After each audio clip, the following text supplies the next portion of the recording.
Was Davis on your board for the Eagles to take when they took him, or which way would you have gone? Yeah, we all have to pick at this time, because if we're going to crush them in 2 years, we've got to say it now. So I was a Kyle Hamilton guy. I thought he was one of the best players in the draft. I understand kind of positional value there, but safety is obviously a need for this football team, and safeties now in the modern NFL, what they're asked to do. I mean, I would argue that is a very important position. So I liked Hamilton a lot. I was getting a little puzzled. Why is he still available there? But the Ravens took him at the next pick, and the Ravens, in my opinion, are one of the best run organizations in the NFL. So that made me think, all right, that's a really smart team.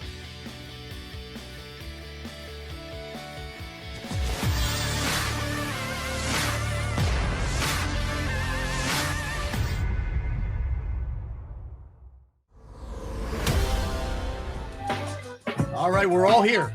All three of us. You know what it comes down to, Rob? Yeah, what, Derek? You and I pay our bills, and some people don't. I'm just saying. I'm just throwing it out there. Barrett, we okay? I never went anywhere. Okay.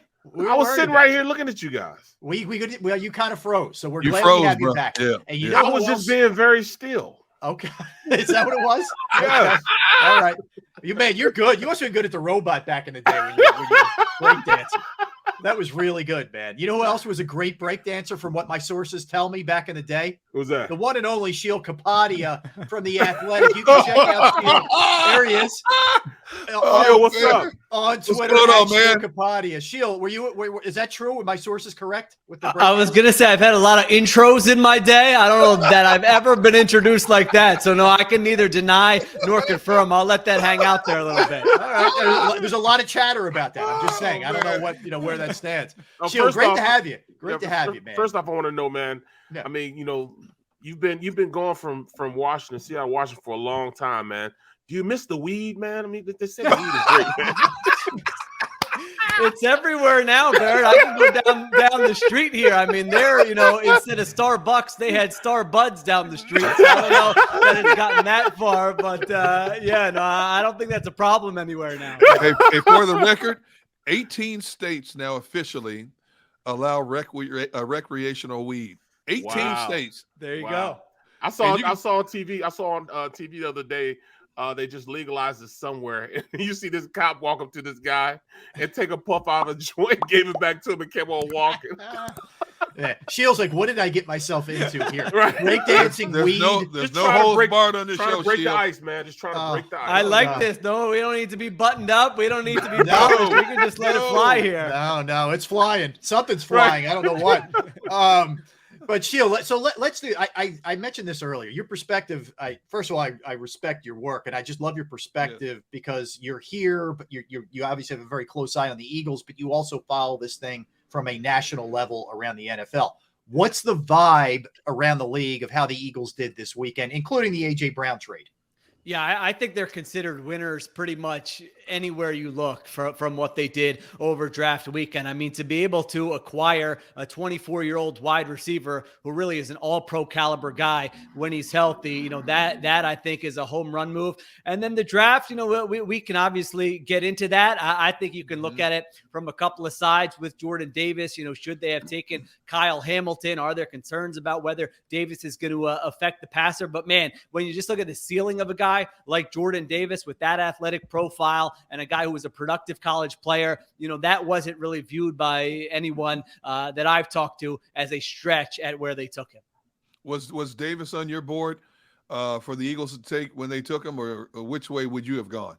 Yeah, we all have to pick at this time, because if we're going to crush them in 2 years, we've got to say it now. So I was a Kyle Hamilton guy. I thought he was one of the best players in the draft. I understand kind of positional value there, but safety is obviously a need for this football team, and safeties now in the modern NFL, what they're asked to do. I mean, I would argue that is a very important position. So I liked Hamilton a lot. I was getting a little puzzled. Why is he still available there? But the Ravens took him at the next pick. And the Ravens, in my opinion, are one of the best run organizations in the NFL. So that made me think, all right, that's a really smart team that liked him. So if I'm going on the record, I think it's tough. I could see it either way. If you're telling me, hey, 3 years from now, Davis is going to be a much better player, that would not shock me. But what I know now, if I've got to decide, I was on the side of taking Kyle Hamilton.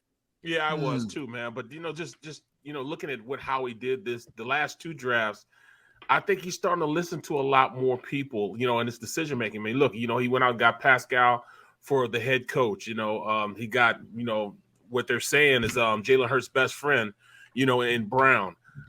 They listen to Kelsey as far as picking the center Jergens. I mean, to me, that just it affirms to me that this guy is really starting to communicate, open up his repertoire, because those guys in his toolbox are really giving him valuable information. And I think it helped him in this draft making process, man. I mean, the maturity of Howie from when I first met him to where he is now, I think is above and beyond what it used to be. What is your sense of how he is? Yeah, I think it goes in cycles, honestly. I think when he came back after the whole Chip Kelly thing, I think there were people in the organization that said, hey, this is a different guy this time around. Now, by the end of the Doug Peterson era, there were people who were, telling me, nope, Howie is the same Howie he's always been. And so, there are ups and downs. Now, I will agree with what you're saying, that I do think the last 2 years here, now the Wentz thing didn't work out, but from the point where they said we've got to trade Wentz until now, I do think he's done a good job. I mean, they've done a good job the last 2 years. Sometimes you see a team rebuild and it's 2-3 years where they're winning 4, 5, 6 games, and it takes forever, some of these rebuilds in the NFL. And so I think they're in the right direction. I agree with a lot of the moves they've made here over the last 2 years, but I'm also hesitant to say, everything's good. We're not going to hear any drama out of the NovaCare complex, just because It's been a long run where you haven't had long stretches where it's been like, oh yeah, everything's going great here. Everyone's aligned here. More often than not, there have been issues with, kind of the power structure, the politics inside the building. So I'm not ready to sweep all those under the rug just yet. Well, let me ask you, Sheil, there's some potential moves coming front office wise. Andy Weidel may end up going to Pittsburgh. There's a lot of chatter about that. Interesting move that his brother Casey is now out as the scouting director. Now, is that just portend to a move that he's going with his brother, which wouldn't be a shocker? Or is there something else there? Because if Weidel doesn't get the Pittsburgh job, that's a little awkward, no? I would think so. Yeah. I'll tell you what, if you fired my brother, I'm not coming on to do this video with you. Let alone, keep working in the same building. So I would say awkward might be an understatement there. But yeah, that's how I kind of read it. Yeah. I think it sort of feels like there's going to be, maybe Andy Weidel moves on. Maybe it's Pittsburgh. Maybe it's somewhere else. And then you kind of have to hire his replacement. And you can tell that person, hey, we've got a lot of open spots here. You can hire your people. This is an attractive job. So, a lot of these guys were kind of carried over from the Joe Douglas era when Joe Douglas was here, including Andy Weidel. And so Douglas has been gone, but they kind of just slid Weidel into that position. Now, if Weidel's gone, they might say, you know what?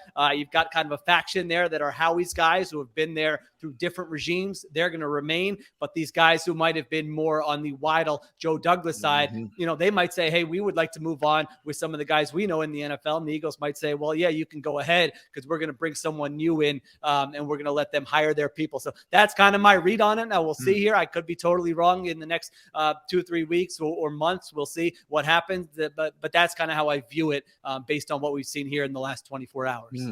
Sheil, as you see it right now, is Dallas still the team in the NFC East? They've lost some key personnel, Lyle Collins, Amari Cooper, and a few others. Are they still just slightly ahead of the Eagles right now? I think they are, but I also think the Cowboys have had an underrated bad offseason. I mean, you mentioned it there. They've lost some key pieces. They trade Amari Cooper, which you can say that's fine. He was making a lot of money. You can sort of understand that. But then I was waiting for the other shoe to drop. Well, how are they going to replace him? And they really didn't do a great job of replacing him. I mean, they brought back Michael Gallup, the wide receiver. He tore his ACL in December? I mean, you don't know what you're getting from that guy in the first 6-8 weeks of the season. And so their wide receiving core is not anywhere near where it was with Amari Cooper there. You mentioned they lost Lyle Collins. That's a starting offensive lineman. The guy they drafted in the first round, a lot of smart people are saying this guy could eventually, I think Tyler Smith could eventually be a really good player. This left tackle from Tulsa, this offensive lineman, but he's sort of like a work in progress type of guy.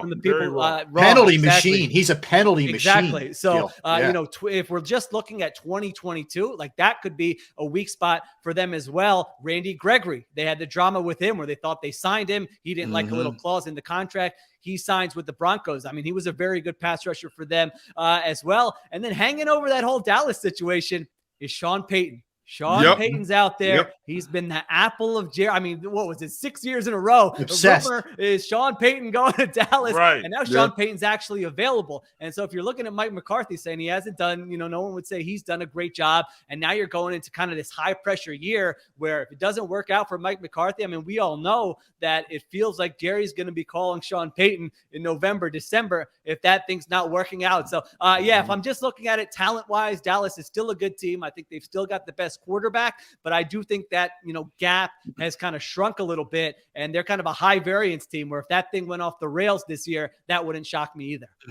Well, you're talking about Dallas's coaching staff. You look at our coaching staff, they've got 1 year under their belt, just 1 year.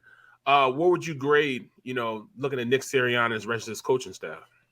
Man, I would give Sirianni A-. I mean, I thought he did a great job last year. I was very skeptical. I'll be honest, of that move. I'm going, it doesn't look like they thought this thing all the way out. I was hearing rumors of other guys they're targeting, and those guys are, going elsewhere. And listen, luck plays a part in this. We all know Doug Peterson was not their first choice when they hired him. Doug Peterson comes in and they win a Super Bowl. It's sort of, I'm not going to say Sirianni's at that level because he's only had 1 year, but it feels like they kind of lucked into something that could be working out well. I don't know what the Eagles were doing in the first 6-7 weeks of last season with the offense they were using, with the personnel at hand. I'm going, this looks like it could set up to be a disaster. But all of a sudden, after that Raiders game, the switch flipped there. And it's hard. It's hard to change your offense that dramatically. You almost never see that in the NFL mid-season, to change your offense that dramatically and have success. So that speaks to, them not being stubborn, and them not saying we're just going to do what we're doing the entire time. They changed. They adapted to their personnel. It seems like he connects with his players really well. He's obviously got a positive, enthusiastic demeanor about him. So we'll see. It's 1 year. They're Matt Nagy in Chicago after 1 year. I think he won Coach of the Year his first year there. And then we saw it didn't last, so I don't want to read too much into it. But if we're saying, how do we feel about it after 1 year? I would be encouraged with what you saw from Sirianni. Sheil, let me ask you what A.J. Brown, that addition, does to this offense and how that can kind of change the dynamic of a team that was so run-oriented, right? And they had to do what they had to do. But how does this kind of shift the paradigm here? I mean, I sort of feel like Eagles fans don't understand the full value of this guy. I mean, he is a beast. He has like a playing personality where if you go, we've all been at Eagles games, right? Where they have 2-3 3-and-outs in the first half. Everyone's booing. You're getting ready to say, what is this team doing? They're a disaster. And sometimes it lasts. Sometimes it doesn't. A.J. Brown is the type of player that you have that second 3-and-out. Everyone's booing. You come out on the next series, throw him a little slant, throw him a little screen. He stiff arms one guy. He breaks another tackle, and you have a 40 or 50-yard gain. I mean, he is a game changer in that respect, and just like a physical receiver that they really haven't had since T.O. I'm not saying he's T.O., but that type of guy where just like I think Sirianni said the get off the bus guy, right? Where you're just watching him in warm-ups before that jersey comes on going, all right, that guy's going to be a problem. Opposing defensive coordinators are looking at it on Tuesday. We got a game plan for the Eagles. Shoot, we got to have a plan for A.J. Brown. And I really thought they lacked those type of players. Don't get me wrong. Devontae Smith looks like he's going to be a great player. Dallas Goedert, very good player. But who's that guy who on Tuesday of a game week, the opposing defensive coordinator, man, he's staying up at night or he's having an extra meeting going, we need a plan for player X. A.J. Brown is that type of guy. So they're going to have to figure out the run-pass balance stuff. I mean, I still think they're a run-first offense, but I do think this just helps your quarterback so much when you can say, I don't have to be Superman and go through 3 reads. I can, we can just set something up, slant, screen, and get the ball in his hands early, get the crowd into it. He really is that type of player. Hey, Sheil, when you look at this Eagles defensive front seven now, with the additions of Hassan Reddick, Kazir White, Nakobe Dean, Brandon Graham coming back off the Achilles. They re-signed Derek Barnett for a couple of more years. If Jonathan Gannon changes his philosophy and just unleashes the hounds, how much could that front seven hide the deficiencies that could be a problem on the back end? Yeah, we've got to see that from Gannon. I mean, as much as I just talked up Sirianni, I was very underwhelmed with Gannon last year. And listen, I know he's got a lot of respect around the league. I know we interviewed for head coaching jobs. People seem to legitimately like this guy and think he's got a great head on his shoulders and can be a great coach. But I didn't see it last year. I mean, I was watching a passive defense that lacked aggressiveness, that had safeties playing 25 yards off the line of scrimmage, that had, like you mentioned, defensive linemen not firing off the ball, doing what they want to do. And so now you look at it with those moves you just mentioned. I mean, you could make an argument that their second team D line is better than a lot of teams' first team D line. I mean, they're going 8 deep there on the defensive line. And so you combine that with the linebackers who at least have some potential. You feel better about it than you did in previous years. And I need to see Jonathan Gannon adapt this scheme to the personnel like you just mentioned. And yeah, you're right. I mean, we've all heard coaches talk about it. They don't have a shutdown secondary. They have one good corner. They have a good slot corner, Devontae Maddox. And then you have questions kind of in the other 3 spots. So that defensive line is going to have to dominate games. But, I think they did a good job upgrading that group to at least allow Gannon to be able to do that a little bit.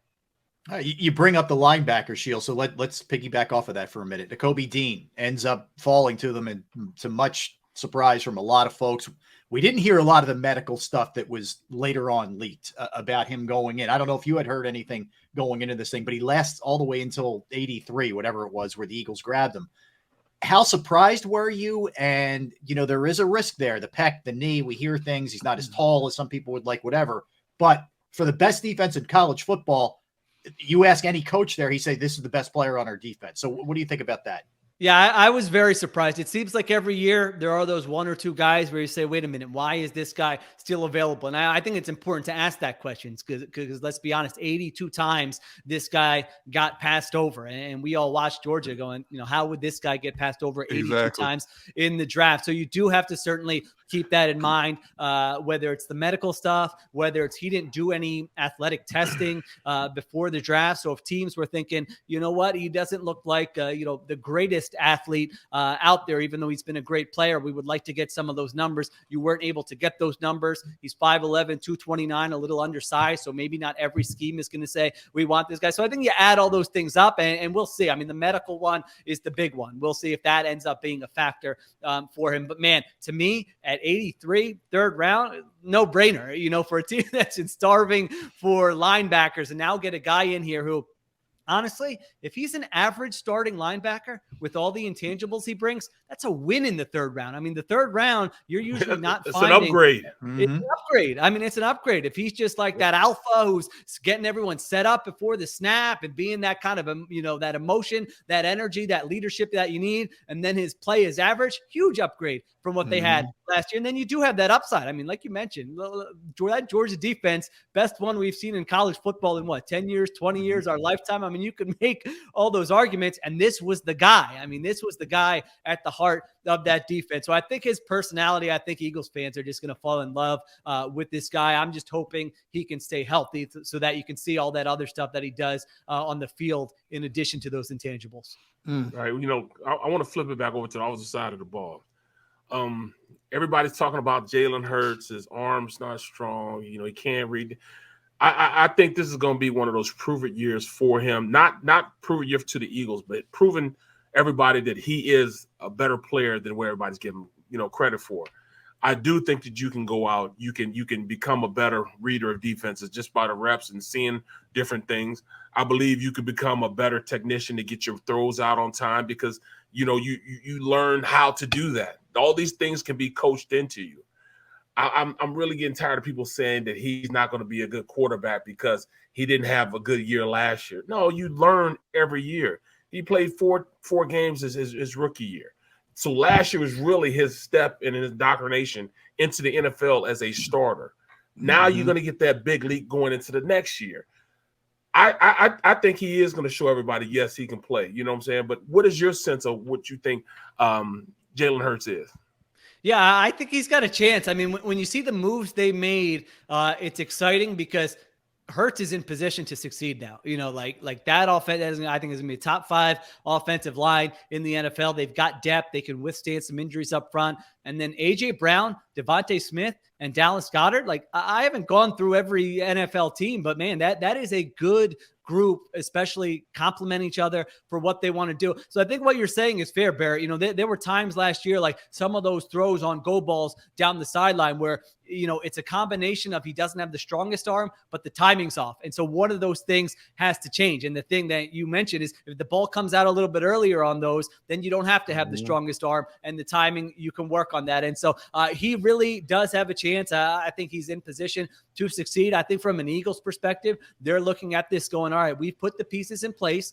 Go ahead and show us what you can do here in 2022. If he plays great and his lights out and, you know, they win a playoff game, they're in a great situation. You build on that going forward. He's on a rookie contract. Having said that, I do think they're looking at this going, if we don't see that growth, if we don't see that ceiling, if we don't have that upside, there's a reason we made that trade with the Saints. There's a reason why we made that trade for A.J. Brown, because now all of a sudden this offseason, you know, they didn't get Russell Wilson or Deshaun Watson. I don't think that was because the Eagles didn't want Russell Wilson or Deshaun Watson. And so now you look at it next offseason, they have some draft capital to work with. They've got a good, you know, they look like a kind of an attractive destination to quarterback. So it could go one way or the other. I have no issue with the process saying, let's give Hurts another year here and see what he can do. I think that's totally fair. I think they love his intangibles. I think they feel like whatever his ceiling is, he's going to reach that ceiling because of how hard he works and how badly he wants it. I do think they have probably some questions about, you know, just kind of the raw talent, the raw ceiling for him as a passer, how much he can improve there. So we'll see. Hey, Sheil, you cover so much of the NFL, and I know you're based locally. How much of the Eagles do you actually get to cover now? I mean, there was a time when the Eagles were primarily your beat. But right. See, then all of a sudden you blew up and became big time and forgot all those little people. And I'm just you, Derek. Just you. Just me. Yeah, just me. So how much of the Eagles do you actually get to cover now? Yeah, so I don't go down to all the press conferences and that stuff. I watch every game on film every week. We have our Birds with Friends podcast with Bo Wolf and Zach Berman. So I watch the film every week there. I do go down to some training camp practices there. You know, at the owners' meetings, I'll stop in on their press conference, try to talk to some people in the organization. So, yeah, it's not a full-time thing, but you know how it is living here. I mean, you walk down the street, the neighbors want to know what you thought of the A.J. Brown trade. So I can't look stupid just to the people down the street here. So if nothing else, I gotta keep my hand on what the Eagles are doing. Last one from me, Sheil. Cam Jergens. There's some debate whether or not he may see some time at guard, if he could push for that job, or this is just kind of, you know, knock on wood, if Kelsey stays healthy, a red shirt essentially for him, an apprenticeship, if you will. How do you see that with the second round or the second round of Nebraska?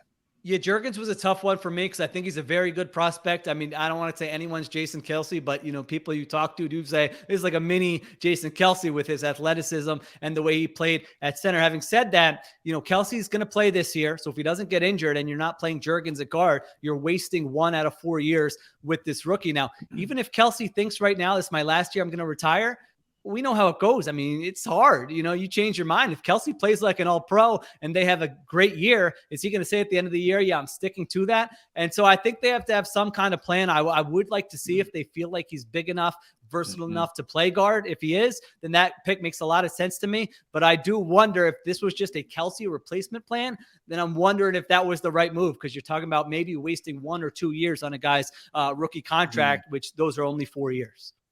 I lied. Can I ask you one more, Sheil? Yeah. All right. Well, he always lies, Sheil. I'm a liar. That's what I do. I thought the Jets, as crazy as that sounds, of any team, had the best draft in football. Where would you rank? Just give me a couple that really stood out to you that you really liked. If you want to throw one in there that you was just puzzling to you too, whatever. Who did you like?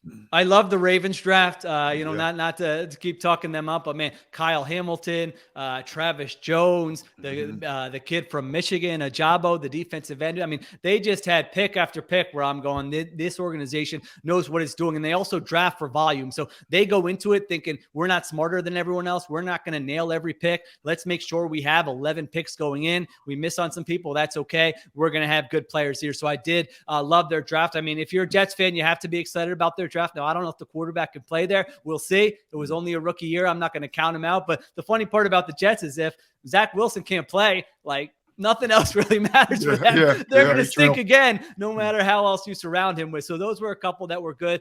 The Saints, I think the Saints are delusional right now. You know, if you're asking for one bad one, Sean Payton's not walking through that door. Drew Brees isn't walking through that door, and you're still operating like you have a 1 or 2 year Super Bowl window here. I mean, I don't get, part of me admires it because I don't like all the tanking and play for 3 years down the road. So I admire it in that respect. But man, I just don't see that team as a team. Like, their ceiling to me is maybe you go 9-8 and lose in the first round of the playoffs. So the way they're giving away future assets and acting like they're one player away, I sort of think they're going to be in for a rude awakening here. Hey, Sheil, I think the most fun division to watch this coming season will be that AFC West. When you look at the gunslingers in that division now, I can't wait to see. To be honest with you, I know the Chiefs are considered the creme de la creme because of Patrick Mahomes, but now you got Russell Wilson in that division, Derek Carr in that division, the young quarterback of the Chargers. I honestly don't know who's going to win that division because not only is it loaded with quarterbacks, but all of those teams have restocked with veteran talent now. Oh my, it's going to be, Herbert might be my favorite guy in the league to watch. My goodness. Just the physical talent that he plays with and the throws he's willing to make are unbelievable. So yeah, I need all those teams on national television. The Chiefs are interesting. Andy's going to this is version 2.0 with Patrick Mahomes. Version 1 was Tyreek, Kelsey, let's go compete. And now I think they said, all right, now we got to get ready. We've got Mahomes for another 8-9 years. Let's figure out what the next version of it's going to look like. So do they take a little bit of a step back, and try to build it for the long term? Or, I'm hesitant to say that because you still got Mahomes there. I'm not going to be picking against this team next year with Mahomes and Andy Reid. So they're going to be right there. Russell Wilson is on kind of this crusade to say the Seahawks did not believe in my talent. They didn't put the ball in my hands. I'm going to show you here in the second phase of my career that they're going to let Russ cook, and I'm going to be throwing it 40 times a game and breaking all these records. So you've got that. And then the Raiders are a team. I thought they might come in and do a big rebuild, this offseason and say, all right, we've got a new regime. They didn't do that. They said, let's go win right now. We keep Derek Carr. We trade for Devontae Adams. So yeah, all those games should be on national TV. They don't need to put any other division on Sunday night, Monday night, or Thursday night. Just let us watch all those division games because those are going to be a lot of fun. Yeah, I'd like to fast forward to September right now, man. Can't wait. Sheil, always good catching up with you, man. And again, check out Sheil on Twitter at Sheil Kapadia, writes for The Athletic. Thank you, bro. Of course, his podcast, Birds with Friends, with Bo Wolf and our buddy Zach Berman. We appreciate it, Sheil. Great stuff, man. Thank you. Great talking to you guys. All right, brother. Be good. Take care. That's Sheil Kapadia. Good stuff. Rob, before you go to break, man, I must respond to one of our commenters, Kevin Savard. While we were talking to Sheil, I was looking down at my phone periodically and not being rude because I love Sheil to death. And Kevin goes, hey, Gunner, were you concentrating or were you snoozing? But see, people who know me know I'm working the phones and the computer all the time. So I'm here right now to confirm that tomorrow at 2:30, we will have Chris Long on this show. Oh, yeah, my man. There we go. Chris Long tomorrow at 2:30. So, yes, Kevin and anybody else out there wondering, when I look down what I'm doing, I'm responding to people who are watching the show, people we could get on the show. So I'm working it, man. I'm like the DJ with like multiple turntables, man. You know what I'm saying? So and also, they're talking about, they just don't know it, like, because they're talking about Britton Covey, receiver from Utah. Yeah. The reason why I'm not talking about him because he's no need to talk about him. He's 5'8", 160 pounds. Right. Will he be on the roster? He'll be on the scout team. He'll be a guy that's gonna come in. He's not gonna do anything during this season. He had an unbelievable Rose Bowl for people who didn't see it. He's tiny, but he's a real good returner, man. But we have real good returners already. I mean, I doubt seriously he dethrones even Boston Scott. So yes, I do know about who we have on the roster. I have researched him. I just didn't feel like talking about him because he's nobody to talk about. Okay. All right. So you got it there. You got it. Stand your ground, B. Brooks. Be who I know who you are, man. Right. Don't question what I know. I mean, do you know? Do you know? Do you really know? Okay. All right. Looking forward to dude, Chris Long should be phenomenal tomorrow, man. Oh yeah. Get the bleep button ready. Get the bleep button ready. We don't need to. We can say whatever we want, man. We can say whatever we want. It's you can't. I can't because I got somebody I got to answer to when I get off the show. All right. Maybe we'll try and get Derek in some trouble tomorrow. That should be fun. All right. That's one thing you cannot do. Well, see, Trish might throw holy water on me, so I know I can't go and be too bad. Barry just melt when that holy water hits him. I want to see your skin burn. Get that water hit you. Barry will look like me today at the beach after that happens. All right, let's get a timeout. We'll come back. We'll keep rolling with some football. We will get back to the Sixers, certainly. We'll talk about the Phillies. There's a lot of other like weird stories in sports that we're going to delve into and in pop culture as well. Don't go anywhere. Sports Take, D Gunn, Barrett Brooks. I am Rob Ellis, JAKIB Media YouTube Network. And let me tell you about my good friends at Pro Action Restoration. You got a home, you got a business. You've experienced that pain and inconvenience of water, of fire, of smoke, mold damage, whatever the case may be to your property or building. You know how trying that can be. Pro Action is on call 24/7. You can reach out to them at any time. They get there quickly. They're experienced. They've dealt with water damage. I had to deal with it at my parents' house. It can be a nightmare. They're the people you want to turn to get it done right. They will clean it up.